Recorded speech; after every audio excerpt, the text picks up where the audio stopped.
Motown was one of the biggest influencers of new wave music. The second British invasion was raised on Smokey Robinson, the Supremes, the Temptations, Marvin Gaye, and so many others. In the latter part of the 80s, one of the premier bands of the era released a love letter to that life-changing music. An exclusive interview with the lead singer of that band about this song is next on Professor of Rock. Hey music junkies, Professor of Rock, always here to celebrate the greatest artists and the greatest songs of all time. If you loved MTV in the times that they actually played music, you're really going to dig this channel. Make sure that you subscribe below, hit that button right now so that you get our daily content.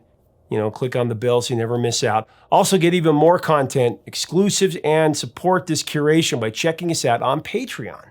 Now from 1977 to 1980, there was definitely something in the water in Sheffield, England, as great bands formed across this metropolitan borough in South Yorkshire, England. Def Leppard, The Human League, Heaven 17, ABC, and many more. All four of the aforementioned bands would have a major impact on the second British invasion. Def Leppard would dominate 80s hard rock worldwide, beginning with On Through the Night, High and Dry, and moving to blockbuster status with Pyromania and Hysteria. We've covered both of those. Heaven 17, of course, would prove bigger in the UK than the US. They had several top 5 hits there, including Temptation. Great song.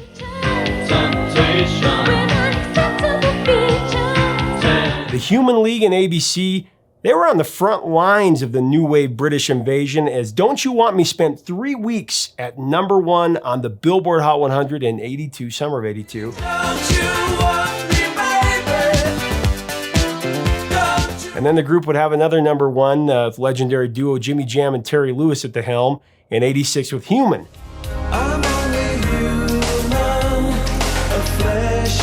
ABC were right there as well, with a double-fisted attack on the American charts with Poison Arrow, that hit number 25. And The Look of Love going to number 18 on the Hot 100.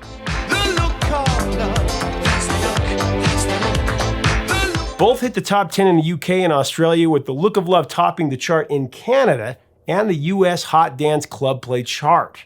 The album that those songs came from, The Lexicon of Love, which was produced by legendary Trevor Horn, that went platinum in the UK as it entered the charts at number 1, and it made an impact worldwide. It went to number 1 in Finland and New Zealand, and top 5 in Sweden and Canada, pretty much top 25 everywhere else, including the US.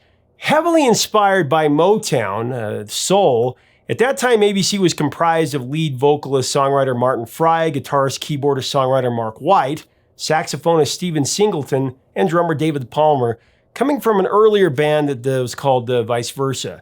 ABC would continue to release hits throughout the 80s. A top 20 hit in the US followed, 84, with How to Be a Millionaire. And then they would have their first top 10 of the US, the breathtaking song, number 9, 85 song, Be Near Me. I love that song. One of the most memorable piano figures of the era. By 1986, lead singer Martin Fry was completely exhausted, battling a life-threatening illness for a long while. The soulful stylist would take inspiration from the music of his youth when collaborating with co-writing partner Mark White in putting together the band's 4th studio album, Alphabet City, which they would release in late 1987. Martin and Mark would bring in a legend, absolute legend, to help co-produce the album and give them an additional spark, and it really worked. Bernard Edwards, the supersonic bassist who co-founded Chic with Nile Rodgers. The late Bernard Edwards was just simply one of the greatest ever. His bass line from the Chic classic Good Times is one of the most revered and most copied pieces of music in history. It influenced Queen's Another One Bites the Dust.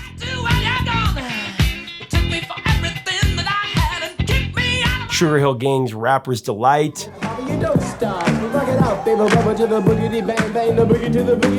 Really, it influenced entire genres of music. John Taylor of Duran Duran credits Edwards as a major innovator. Just can't say enough about this late legend. He co-wrote ABC's biggest hit, which would be the first single from Alphabet City, When Smokey Sings. That went to number 5 on the Billboard Hot 100. For ABC lead singer Martin Fry, it was a healing experience, to say the very least. The bass line of the song was actually created as an homage to Smokey Robinson's classic, The Tears of a Clown.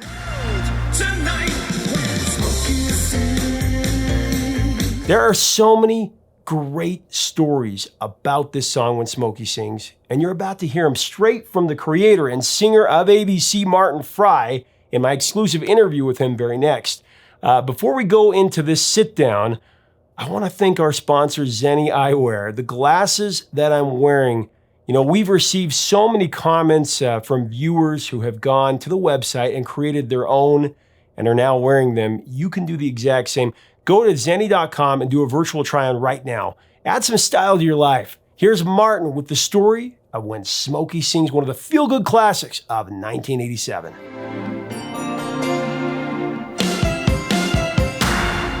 When Smokey Sings. Is there a more joyful song on the planet than When Smokey Sings? That's nice of you to say that. It really is. It's number 5 in the US, number 11 in the UK, and number 1 in the dance charts, number 2 on the AC charts. It crossed over here in America, but that, of course, a tribute to Smokey Robinson. And there were a couple of songs that came out, of course, Night Shift in 85.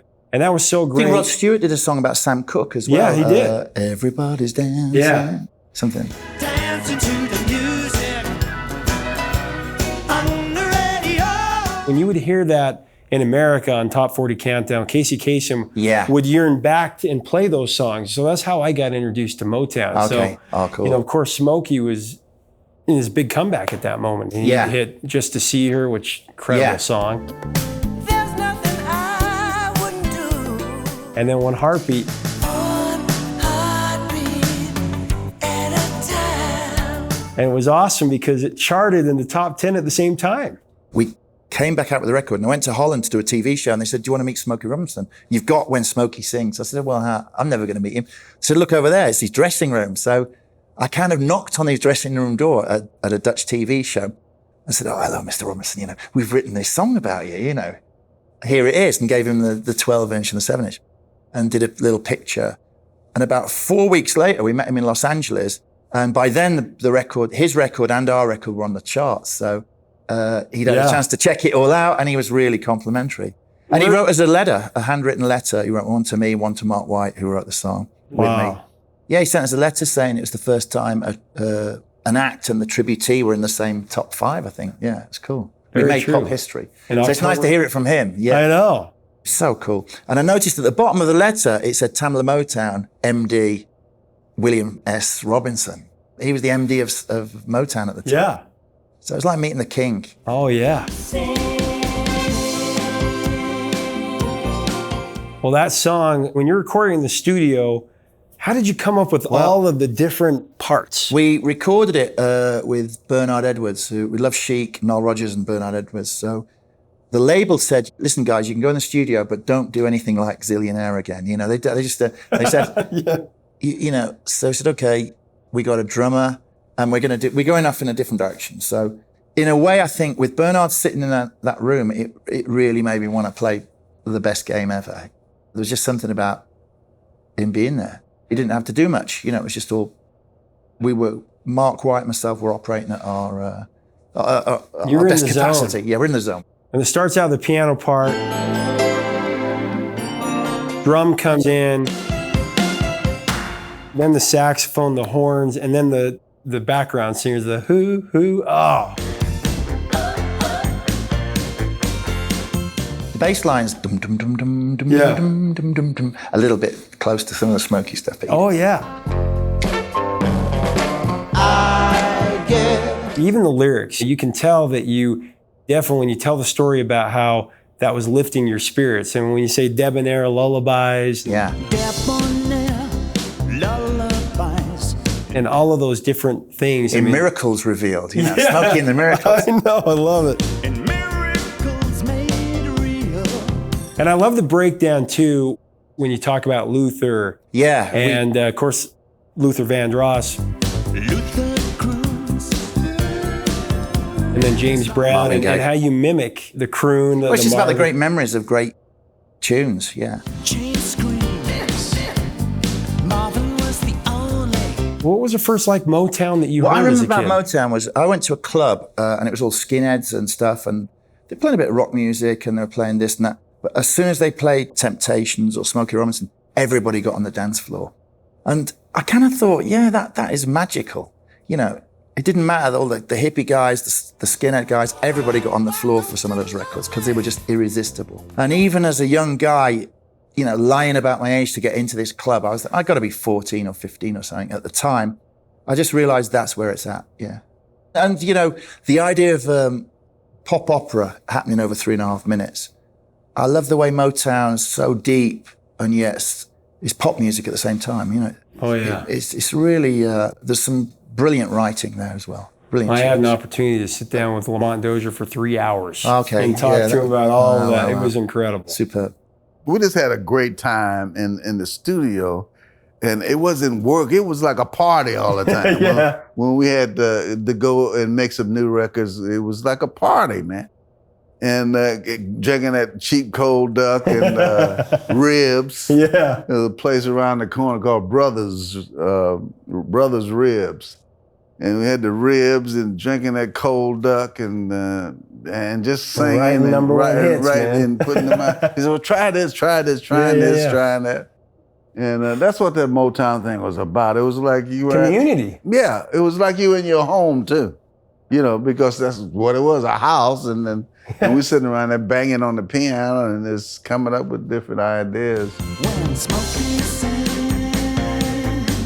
I forget every And elegance and eloquence. I love just the wordplay in that.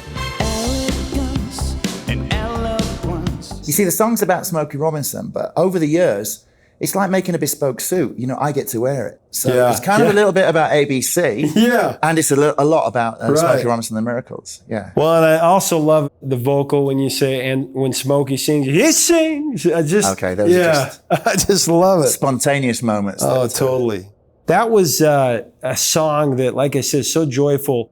From the minute that you hear it and it hits with that drum beat, Yeah. you're in full flight. I mean, it's just such a joy. How did it come together? But I have to say, it came out of a really tough time for me. I'd been diagnosed with like cancer about 18 months before, and I had Hodgkin's disease. So after Zillionaire, we played I think we played Soul Train. We did a lot of shows, and then I had to withdraw really, and I had chemotherapy and radiotherapy. I'm fully recovered now, but I'd sit at home between going up to the hospital, and I just wondered what I was going to do next.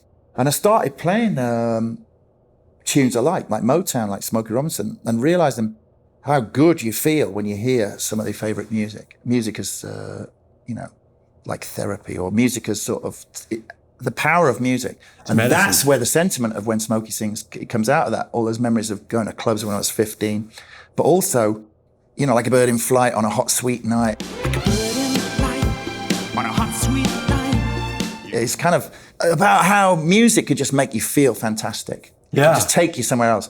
So I wanted it to sound like that too, you know, for it to soar. That was the kind of approach and the attempt. It certainly does. It's funny how a very positive song can come out of a pretty dark place, but that's the beautiful thing about music.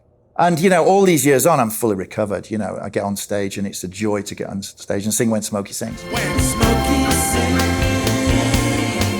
I forget everything. Yeah. But that ecstatic song came from a pretty dark place, yeah. And everything's good in the world tonight. That's a song that will live on forever. And your story about Smokey, that's just incredible that you got a chance to meet him and Yeah. and that he got to Yeah. to hear that song. Yeah, I mean, to grow up listening to it and then to talk to him about his music, yeah, it was something special. It made me realize you got to be careful what you write songs about, because it's all a wish fulfillment. It's true. If you write about it, it comes true. Yeah. Smokey sings. Hey, thanks so much for watching. Leave us a comment about Martin Fry, ABC, and this breathtaking song.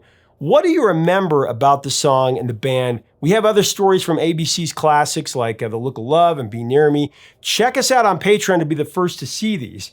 If you like this content, we invite you to subscribe to this channel. If you want to get ingrained in the music of this legendary band, See the Amazon links below. Catch up on their great music. Help us keep the music alive. Until next time, 3 chords and the truth, my friends. Stay safe.